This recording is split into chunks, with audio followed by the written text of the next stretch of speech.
Chapter 50 of Pride and Prejudice. Pride and Prejudice by Jane Austen. Chapter 50. Mr. Bennet had very often wished before this period of his life that, instead of spending his whole income, he had laid by an annual sum for the better provision of his children and of his wife, if she survived him. He now wished it more than ever. Had he done his duty in that respect, Lydia need not have been indebted to her uncle for whatever of honour or credit could now be purchased for her. The satisfaction of prevailing on one of the most worthless young men in Great Britain to be her husband might then have rested in its proper place.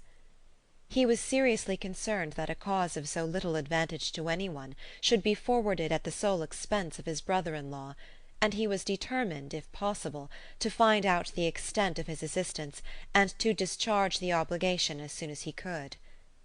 When first Mr. Bennet had married, economy was held to be perfectly useless, for of course they were to have a son. The son was to join in cutting off the entail as soon as he should be of age, and the widow and younger children would by that means be provided for.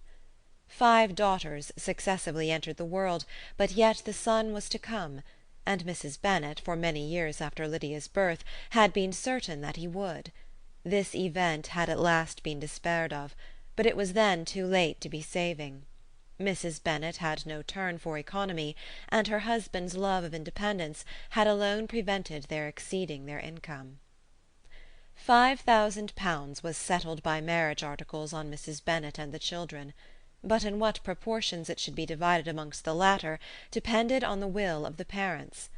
This was one point, with regard to Lydia at least, which was now to be settled, and Mr. Bennet could have no hesitation in acceding to the proposal before him.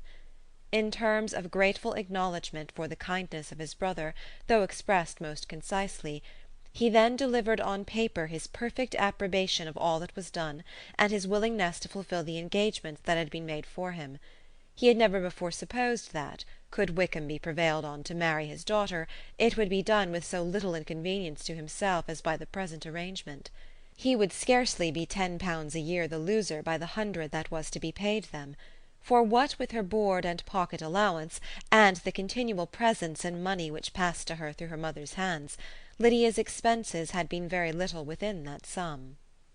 That it would be done with such trifling exertion on his side too was another very welcome surprise, for his wish at present was to have as little trouble in the business as possible. When the first transports of rage which had produced his activity in seeking her were over, he naturally returned to all his former indolence. His letter was soon dispatched, for, though dilatory in undertaking business, he was quick in its execution. He begged to know further particulars of what he was indebted to his brother, but was too angry with Lydia to send any message to her. The good news spread quickly through the house, and with proportionate speed through the neighbourhood. It was borne in the latter with decent philosophy. To be sure, it would have been more for the advantage of conversation had Miss Lydia Bennet come upon the town, or, as the happiest alternative, been secluded from the world in some distant farmhouse. But there was much to be talked of in marrying her, and the good-natured wishes for her well-doing which had proceeded before from all the spiteful old ladies in Meryton lost but a little of their spirit in this change of circumstances, because with such a husband her misery was considered certain. It was a fortnight since Mrs. Bennet had been downstairs, but on this happy day she again took her seat at the head of the table, and in spirits oppressively high. No sentiment of shame gave a damp to her triumph. The marriage of a daughter, which had been the first object of her wishes since Jane was 16, was now on the point of accomplishment, and her thoughts and her words ran wholly on those attendants of elegant nuptials, fine muslins, new carriages, and servants.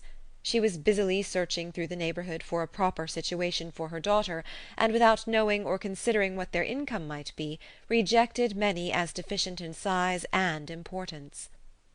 "Hay Park might do," said she, "if the Goldings could quit it, or the great house at Stoke, if the drawing-room were larger, but Ashworth is too far off. I could not bear to have her 10 miles from me. And as for Pulvis Lodge, the attics are dreadful." Her husband allowed her to talk on without interruption while the servants remained. but when they had withdrawn, he said to her, "Mrs. Bennet, before you take any or all of those houses for your son and daughter, let us come to a right understanding. Into one house in this neighbourhood they shall never have admittance. I will not encourage the impudence of either by receiving them at Longbourn." A long dispute followed this declaration, but Mr. Bennet was firm. It soon led to another, and Mrs. Bennet found, with amazement and horror, that her husband would not advance a guinea to buy clothes for his daughter. He protested that she should receive from him no mark of affection whatever on the occasion. Mrs. Bennet could hardly comprehend it. That his anger could be carried to such a point of inconceivable resentment as to refuse his daughter a privilege without which her marriage would scarcely seem valid, exceeded all she could believe possible. She was more alive to the disgrace which her want of new clothes must reflect on her daughter's nuptials than to any sense of shame at her eloping and living with Wickham a fortnight before they took place. Elizabeth was now most heartily sorry that she had, from the distress of the moment, been led to make Mr. Darcy acquainted with their fears for her sister, for since her marriage would so shortly give the proper termination to the elopement, they might hope to conceal its unfavourable beginning from all those who were not immediately on the spot. She had no fear of its spreading farther through his means. There were few people on whose secrecy she would have more confidently depended, but at the same time there was no one whose knowledge of a sister's frailty would have mortified her so much, not, however, from any fear of disadvantage from it individually to herself, for at any rate there seemed a gulf impassable between them. Had Lydia's marriage been concluded on the most honourable terms, it was not to be supposed that Mr. Darcy would connect himself with a family where, to every other objection, would now be added an alliance and relationship of the nearest kind with a man whom he so justly scorned. From such a connection she could not wonder that he would shrink. The wish of procuring her regard, which she had assured herself of his feeling in Derbyshire, could not in rational expectation survive such a blow as this. She was humbled, she was grieved, she repented, though she hardly knew of what. She became jealous of his esteem, when she could no longer hope to be benefited by it. She wanted to hear of him, when there seemed the least chance of gaining intelligence. She was convinced that she could have been happy with him, when it was no longer likely they should meet. What a triumph for him, as she often thought, could he know that the proposals which she had proudly spurned only 4 months ago would now have been most gladly and gratefully received. He was as generous, she doubted not, as the most generous of his sex, but while he was mortal there must be a triumph. She began now to comprehend that he was exactly the man who, in disposition and talents, would most suit her. His understanding and temper, though unlike her own, would have answered all her wishes. It was an union that must have been to the advantage of both. By her ease and liveliness, his mind might have been softened, his manners improved, and from his judgment, information, and knowledge of the world, she must have received benefit of greater importance. But no such happy marriage could now teach the admiring multitude what connubial felicity really was. An union of a different tendency, and precluding the possibility of the other, was soon to be formed in their family. How Wickham and Lydia were to be supported in tolerable independence she could not imagine, but how little of permanent happiness could belong to a couple who were only brought together because their passions were stronger than their virtue she could easily conjecture. Mr. Gardiner soon wrote again to his brother. To Mr. Bennet's acknowledgments he briefly replied, with assurance of his eagerness to promote the welfare of any of his family, and concluded with entreaties that the subject might never be mentioned to him again. The principal purport of his letter was to inform them that Mr. Wickham had resolved on quitting the militia. "It was greatly my wish that he should do so," he added, "as soon as his marriage was fixed on, and I think you will agree with me in considering the removal from that corps as highly advisable, both on his account and my niece's. It is Mr. Wickham's intention to go into the regulars, and among his former friends there are still some who are able and willing to assist him in the army. He has the promise of an ensigncy in General Blank's regiment, now quartered in the north. It is an advantage to have it so far from this part of the kingdom. He promises fairly, and I hope among different people, where they may each have a character to preserve, they will both be more prudent. I have written to Colonel Forster to inform him of our present arrangements, and to request that he will satisfy the various creditors of Mr. Wickham in and near Brighton with assurances of speedy payment, for which I have pledged myself. And will you give yourself the trouble of carrying similar assurances to his creditors in Meryton, of whom I shall subjoin a list according to his information.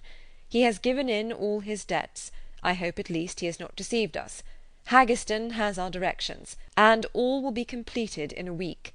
They will then join his regiment, unless they are first invited to Longbourn, and I understand from Mrs. Gardiner that my niece is very desirous of seeing you all before she leaves the south. She is well, and begs to be dutifully remembered to you and your mother. Yours, etc., E. Gardiner. Mr. Bennet and his daughters saw all the advantages of Wickham's removal from the shire as clearly as Mr. Gardiner could do. But Mrs. Bennet was not so well pleased with it. Lydia's being settled in the north, just when she had expected most pleasure and pride in her company, for she had by no means given up her plan of their residing in Hertfordshire, was a severe disappointment, and besides it was such a pity that Lydia should be taken from a regiment where she was acquainted with everybody, and had so many favourites. "She is so fond of Mrs. Forster," said she, "it'll be quite shocking to send her away. And there are several of the young men, too, that she likes very much.